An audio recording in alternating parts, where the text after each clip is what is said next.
To put it lightly, I think it's tough being a fan of Battlefield 5 at the moment. There hasn't really been much to get excited about since EA Play, when that new roadmap was revealed and we got our first look at some brand new content. Unfortunately, since then, the game has been very much riddled with bugs and issues since that Chapter 4 patch, and the excitement for all that new content has almost completely disappeared, and instead it's been replaced with frustration and anger at the state of the game. 2 hotfixes have been released since that Chapter 4 patch, both of which attempted to patch out some of the more pressing issues that the Chapter 4 patch introduced, but still right now those hotfixes haven't really remedied the situation. On consoles, performance is still extremely patchy and crashing is still happening quite frequently as well. On PC, the stuttering issues are quite prevalent, although I will say that in my own experience, I haven't had the game crash, so that's something, I guess.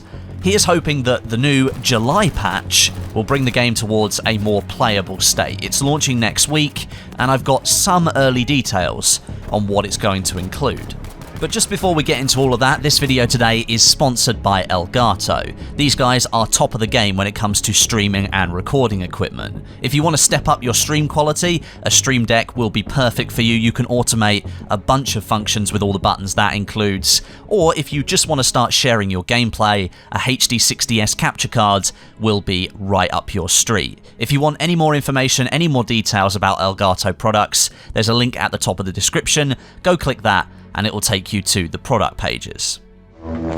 Okay then, the July update, update 4.2 for Battlefield 5, is going to launch next week. And as you may or may not know, it was already pushed back into late July earlier this month, when DICE started to try and hotfix bugs that had been introduced with the previous Chapter 4 patch. When that first hotfix didn't quite work properly, the team decided to push back a larger update and allow themselves more time to add bug fixes to that patch so it would have greater impact on the overall game. And they'd have more time to make sure that the bug fixes they'd implemented did actually fix the bugs and not introduce more of them instead. There was a little bit of confusion about when this patch was actually going to arrive. There were mentions of a mid-month patch happening, and then just a day later, all of that shifted to a late-month patch.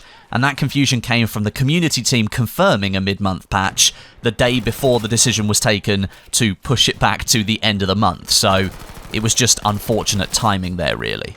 Now, I will say that this patch is not going to fix every single bug currently in Battlefield 5. It's likely going to take a few patches before we get through some of these major issues, but this first patch is going to target some of the big issues currently plaguing the game, so that is good news.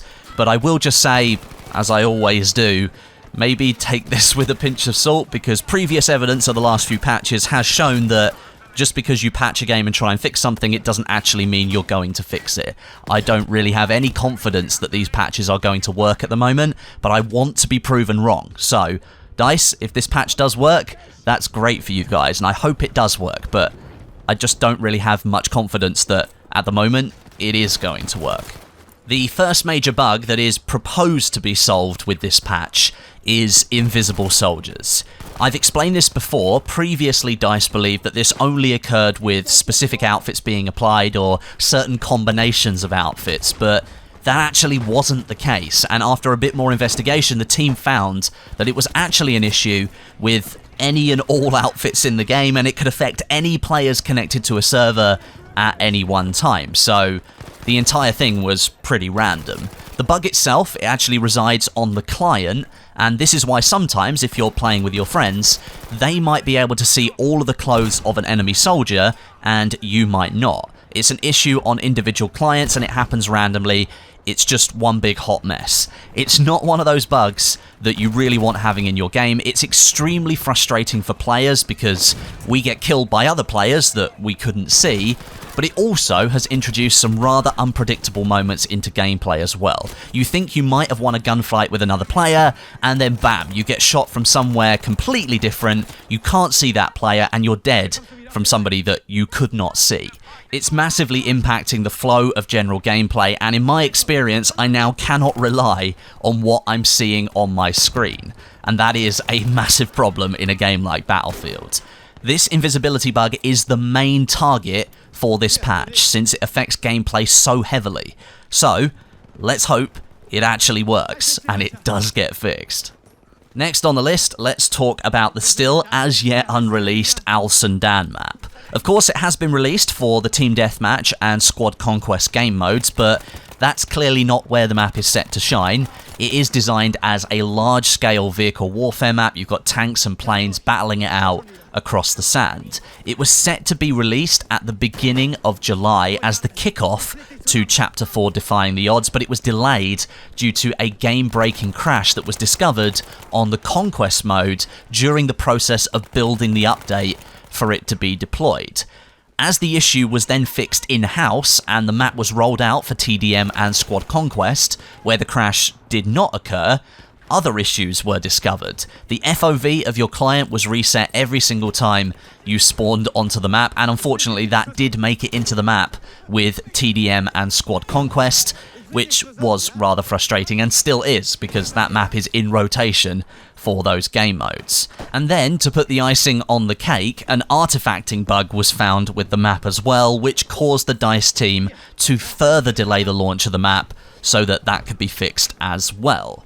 So, yes, delaying the map to fix these issues is definitely the right thing to do, but there is a certain point where you kind of have to ask yourself, what isn't working behind the scenes right now for all of this to go wrong just as the map was due to be released? At any rate, there are plans to have this map roll out for the game ASAP, but right now it's not 100% locked in for this late July patch. As I said a couple of minutes ago, the Invisible Soldier glitch is taking priority as it affects gameplay on all maps and all game modes. And the thinking behind this decision is that if Al Sundan on Conquest and Breakthrough was launched before the Invisible Soldiers were fixed, the new content wouldn't be appreciated in the same way, which is obviously true. The reaction would be one of frustration rather than excitement that something new was coming to the game to play with. I will keep you updated on the release of Al Sundan. Hopefully it does come with a patch next week, but I will have more info soon that I can share with you about that. Next up on the list, the Morita Map. Let's talk about that a little bit. This will be coming with the late July patch, and the map is scheduled to be released in July anyway, and it will likely launch just after the patch goes live. As I've said in a previous video, you might not have watched that, but I'll say it here, the release of the Morita Map is not going to be affected by the situation with Al Sundan. As far as we know, Morita is ready to go live and to be played by players once it's patched into the main game, so if Al Sundan doesn't launch with the patch next week, then it is still very likely that we will have a brand new map to play with once the patch is released, which is obviously quite good news. There is one snag, however. If the Invisible Soldiers glitch isn't fixed with this patch, then plans may change. I don't have any information if they will change, but in my head, because DICE didn't want Al Sundan to release with the Invisible Soldiers glitch still active, if that still is active, then I don't think they're going to be releasing Morita at the same time. I'd be surprised if their stance was going to change for Morita, because it's still new content, it won't be received in the right way, and it will just leave another bad taste in players' mouths. It's a little bit up in the air at the moment, but the map will be coming with the patch next week. We'll just have to wait and see if it does get activated after those Invisible Soldiers are cleared up or not. Something much smaller of note that will still be fixed with this patch, the Specialization tree for the P08 Carbine. A recent patch broke this and players have been unable to select any further specialization, so part of extending this patch and pushing it back to the end of the month was to include more fixes like this one. So it's good to see smaller stuff being fixed alongside some of the bigger issues as well. And lastly, although this isn't a fix at all, I will mention that the next pair of elites will be coming with this patch as well. Norman Kingsley for the Allied faction and Ilse Schattenwolf for the Axis powers. Kingsley is a wilderness survival instructor who declined a commission to remain with his company. He's probably going to come with some special assignments that likely focus on recon work based on his in-game description. And Ilse, who I think looks like the best elite so far, she's a counter-espionage operative who specializes in psychological warfare. She is an insta-boin from me. She's going straight in my company, but I can already see people getting frustrated. If this patch doesn't fix the major bugs and then DICE release 2 elites the next day, people are instantly going to say that you're prioritizing cosmetics and money over fixing the game. So they are due to come with this patch. Whether they get activated if the bugs don't get fixed remains to be seen, but if DICE does activate them and the bugs don't get fixed, I think that's going to cause even more of an uproar. So DICE, if you're listening, maybe don't do that if you don't fix the bugs. You don't want more anger on your back. Trust me, you've got enough at the moment. I will have some more general information on this patch, hopefully in the next few days, definitely before the patch launches next week, and then once the patch does launch, we will of course get the full patch notes document that we can work through. So look out for a few more videos on this patch coming in the next few days or so. But for now, that's pretty much all I've got for you, and all that's left to say is thank you for watching. Look after yourselves, and I'll catch you all in the next video.